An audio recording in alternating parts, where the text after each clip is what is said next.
आजपासून नवीन कथेला सुरुवात करणार आहोत. भाग 1. संतोष चांगल्या गुणाने आणि 10वी उत्तीर्ण झाला. त्याचे वडील अण्णासाहेब खेड्यागावात राहत होते. तिथे 10वी नंतर शिक्षणाची सोय नव्हती. त्यांची मुलगी नम्रता शहरात राहत होती. मुलीचे यजमान भाऊसाहेब ह्यांचे व अण्णासाहेबांचे मुलगा व वडील ह्यांच्यासारखे सख्य होते. संतोष व त्यांची ताई नर्मदा भाऊसाहेबांची पत्नी ह्यांच्या वयात बराच फरक होता. नम्रता पहिले अपत्य होते तर संतोष शेवटचे अपत्य होते. शेंडफळ होते. जवळजवळ 14 वर्षांचा फरक दोघांमध्ये होता. भाऊसाहेब संतोषपेक्षा जवळजवळ 18 वर्षांनी मोठे होते. संतोष भाऊसाहेबांना व नर्मदाला मुलासारखाच होता. गावात किंवा गावाच्या जवळपास पुढील शिक्षणाची सोय नसल्यामुळे उच्च शिक्षणासाठी तो शहरात भाऊसाहेबाकडे आला. भाऊसाहेबाकडे तो घरच्यासारखंच राहत होता. ताईकडे त्याला कधीही परकेपणा वाटत नसे. भाऊसाहेबांची बहीण श्रद्धा गावातच राहत होती. तिचे व भाऊसाहेबांचे बहीण भावाचे मेटकूट होते. वारावर ती भाऊकडे येत असे. श्रद्धाचे यजमान बऱ्याच वेळा फिरतीवर असत. श्रद्धाच्या घरी तिची भावजय, तिची मुले, इतर काही नातेवाईक असा मोठा पसारा होता. श्रद्धा तिचे घोळात राहण्यापेक्षा सर्वांच्या संमतीने भाऊकडे राहण्यासाठी 2-3 आठवडे सहज येत असे. श्रद्धा घरात नसली तर तिच्या भावजाईला जास्त मोकळे वाटत असे. त्यामुळे श्रद्धा व तिची भावजय दोघीही श्रद्धा माहेरी आली की कुशीत असत. दोघांनाही मनमोकळे वाटत असे. घर गावातच असल्यामुळे मुलांची शाळेत जाण्याची गैरसोय होत असे. मुले शाळेत तिकडून घरून जाण्याऐवजी इकडून आजोळहून भाऊसाहेबाकडून जात असत. श्रद्धा अशीच एकदा आपल्या मुलांना घेऊन भाऊकडे राहण्यासाठी आली होती. त्यावेळी संतोष नुकताच भाऊकडे आला होता. आत्याबरोबर अर्थात तिची मुली मेघनाही आली होती. त्यावेळी मेघनाचे वय जेमतेम 8 वर्ष असावे.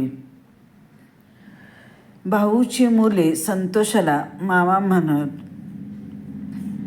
त्यामुळे श्रद्धेची मुलेही संतोषाला मामा म्हणत असत. त्यावेळी एक लहान मुलगी म्हणून ती संतोषच्या खिजगंधीतही नव्हती. संतोष 12वी झाला. मेघना आता 10 वर्षाची झाली होती. मुली लवकर मोठ्या होतात, शहाण्याही होतात. काही मुली उपडायच्या असतात. मेघना त्यातली होती. ती 10 वर्षाची असली तरी 12-13 वर्षाची दिसत असे. ती आता कुणाच्याही डोळ्यात भरू लागली होती.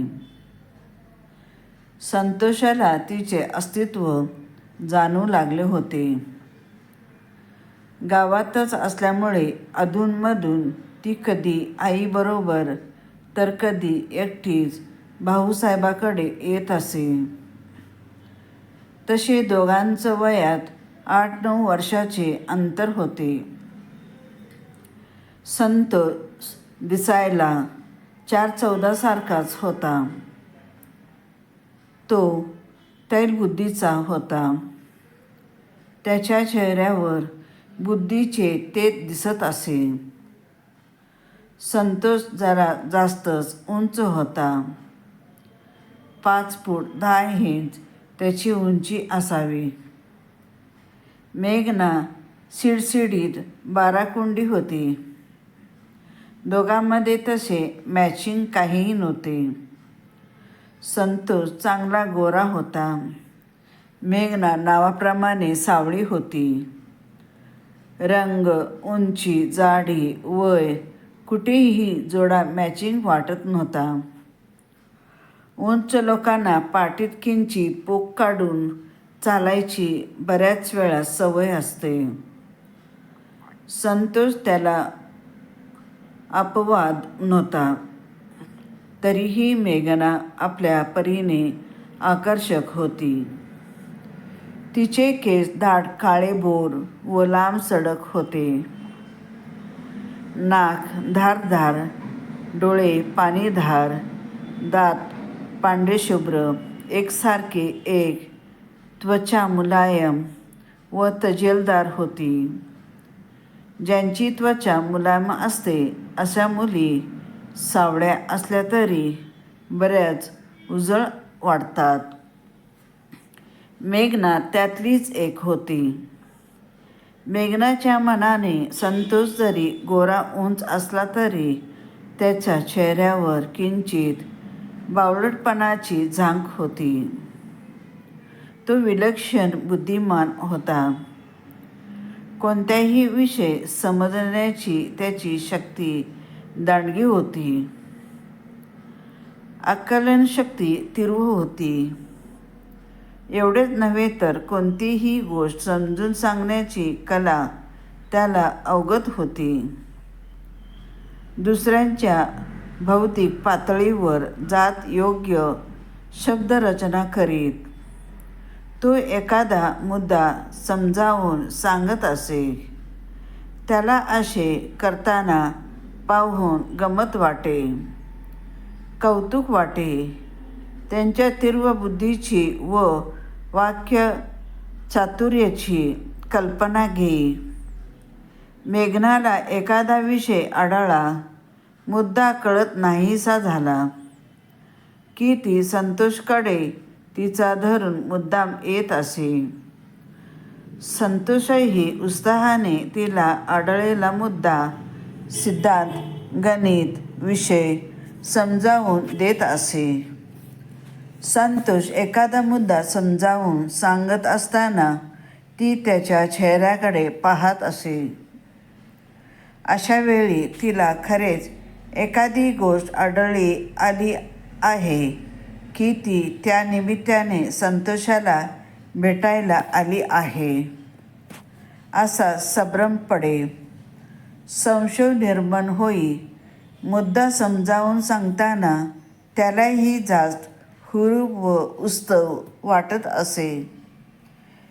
मेघनाबद्दल संतोषाला एक आंतरिक आकर्षण वाटत असे. संतोषवर मेघना बोलत असत त्यावेळी दोघांकडे पाहत असताना ह्यांची जोडी किती खुलून दिसेल असा विचार श्रद्धाच्या मनात अपरिहार्यपणे घेई. भाऊसाहेबांचा मेहुणा संतोष, बायकोचा भाऊ व भाऊसाहेबांची भाची मेघना, बहिणीची मुलगी. ह्यांच्यात तसे काहीच नाते नव्हते. मेघना व संतोष ह्यांच्याकडे पाहत असताना केवळ श्रद्धाच्याच नव्हे तर नर्मदा, भाऊसाहेब, अण्णासाहेब सर्वांच्याच मनात जोडा किती छान दिसेल असा विचार येत असे.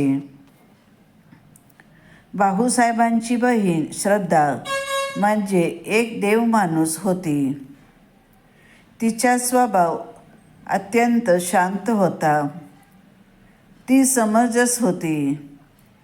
मनाविरुद्ध कितीही गोष्टी घडल्या तरी तिच्या सहनशीलतेनं अंत नव्हता.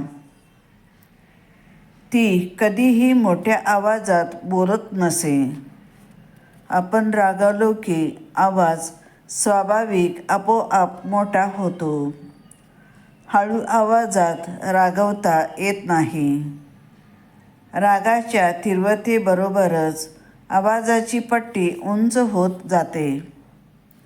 पटत नसेल तर प्रयत्न करून पहा. एखाद्यावर पोट तिडकीने परंतु हळू आवाजात रागवता येते का ते पहा. तुम्ही रागवता त्यावेळी तुमचा आवाज किती मोठा असतो ते पहा. श्रद्धा अत्यंत समंजस, शांत, दुसऱ्याला समजून घेणारी, सहनशील होती. तिचे हे गुण संतोषाला अतिशय आवडत असत. सहनशीलतेची, सौजन्याची, प्रेमाची ती मूर्तिमंत मूर्ती होती. जवळच्या व्यक्तीवर ती आपल्या प्रेमाचा वर्षाव करीत असे. एवढेच नव्हे तर तिच्या सहवासात येणारा सर्वांवर ती प्रेमाचा वर्षाव करीत असे. आईजवळ एवढे गुण आहेत तर मुलगीही तशीच गुणसंपन्न असणार असा संतोषाचा कयास होता. तो तिच्याकडे आकर्षित होण्याचे हे आणखी एक कारण होते. प्रत्यक्षात मेघना चिडकी, चिडाचिडी, रागीट, हट्टी स्वभावाची मुलगी होती. तिची आई अन्याय निमूटपणे सहन करीत नसे, तर मेघना अन्यायाविरुद्ध दंड थोपटवून लहानपणापासून उभी राहत असे. एखादी व्यक्ती एखादी व्यक्तीकडे आकर्षित का होते त्याचे विश्लेषण करणे कठीण आहे. आपल्या सहवासात अनेक समवयस्क येतात. त्यातील काही जणांशीच आपली मैत्री जमते.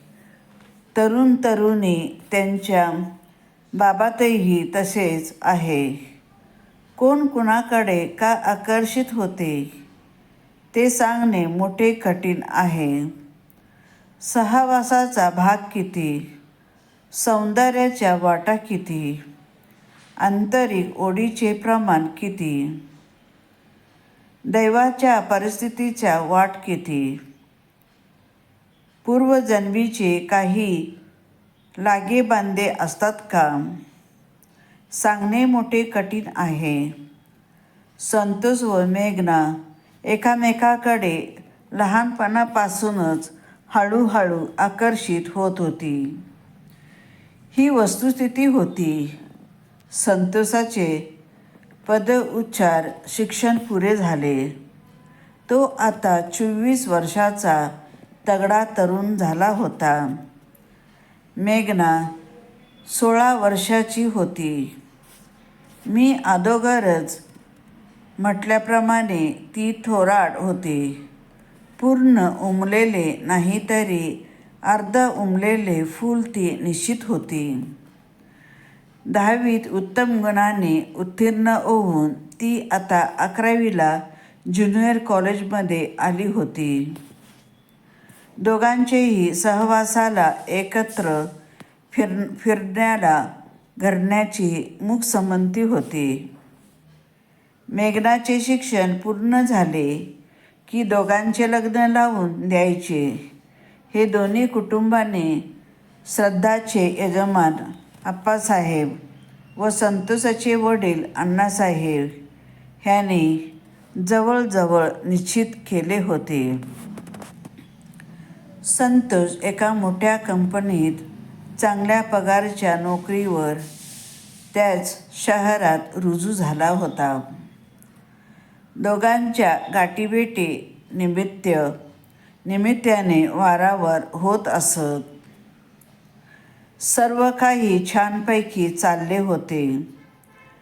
जीवन म्हणजे एक रमणीय, प्रेक्षणीय, आनंद उपभोगत फिरण्याचे पर्यटन स्थळ आहे असे दोघांनाही वाटत होते.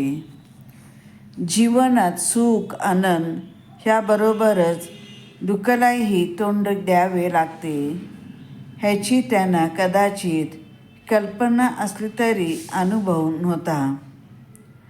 भवितव्यतेच्या दैवाच्या मनात तो अनुभव त्यांना द्यावा असे असावे. मैत्रिणीबरोबर मेघना स्कूटरवरून घरी येत असताना स्कूटरला अपघात झाला. एका बसने वळण घेताना बसच्या पाठीमागच्या बाजूने त्यांना कट मारला. दोघेही वेडायावाकडया फुटपाथावर फेकल्या गेल्या. त्यांची स्कूटर बसच्या मागच्या चाकाखाली आली. केवळ दैव चांगले म्हणूनच त्या वाचल्या, अन्यथा त्या दोघेही बसच्या मागच्या चाकाखाली आल्या असत्या. दैव वाईट म्हणून त्यांना बसने उडविले. दैव चांगले म्हणून त्या बसखाली आल्या नाहीत असे म्हणणे जास्त संयुक्तिक होईल. परंतु बऱ्याच वेळा आपण असे बोलतो, आपले दैव वाईट म्हणून अपघात झाला. परमेश्वरी कृपा म्हणून त्यातून आपण वाचलो. वाईट झाले तरी आपल्या दैवाला दोष, चांगले झाले तरी परमेश्वराची कृपा. दोन्ही गोष्टी दैवाला तरी द्या किंवा परमेश्वराच्या नावावर तरी लिहा. मेघना व तिची मैत्रीण दोघांनाही तातडीने हॉस्पिटलमध्ये ॲडमिट करण्यात आले. आसपासच्या लोकांनी चटकन ॲम्ब्युलन्स बोलवून त्यांची हॉस्पिटलमध्ये भरती केली. नाहीतर बऱ्याच वेळा अपघात झाल्यावर लोक सेल्फी काढतात मोबाईलवर, फोटो काढतात, मदतीला धावत नाही असे बऱ्याच वेळा आढळते. आपल्या संवेदना इतक्या बोथट झाल्या आहेत हे पाहून वाईट वाटते. दोघींवरही ऑपरेशन्स करावी लागली. दोघी हातीपायी नीट होऊन वन पीस हॉस्पिटलमधून परतल्या. दुर्दैवाने एकच गोष्ट वाईट झाली. अपघातात मेघनाच्या गर्भाशयाला धक्का बसला होता तशी ती पूर्ण बरी झाली होती. डॉक्टरने एकच शंका प्रकट केली होती, जर तिला दिवस राहिले तर तिच्या जीवाला कदाचित धोका होता. त्या बाबतीतही डॉक्टरांना निश्चितपणे काही सांगता येत नव्हते. एखाद्या वेळी सर्व काही व्यवस्थित निभावलंही, एखाद्या वेळी दोघांनाही गर्भाला व मेघनाला धक्का सांभाळतो. तीच शक्यता त्यांना जास्त वाटत होती. मेघना गर्भधारणेपासून दूर राहिली तर उत्तम, डॉक्टर पुढे असेही म्हणाले. अर्थात हे तुम्हीच ठरवायचे आहे, परंतु विवाहाच्या अगोदरच तिच्या भावी पतीला हे समजावून सांगावे असे माझे मत आहे. त्यामुळे पुढे होणारी गुंतागुंत होणार नाही. उगीचच निरनिराळ्या समस्या निर्माण होणार नाहीत. जर तुम्हाला व्हिडिओ आवडला असेल नक्की शेअर करा. धन्यवाद.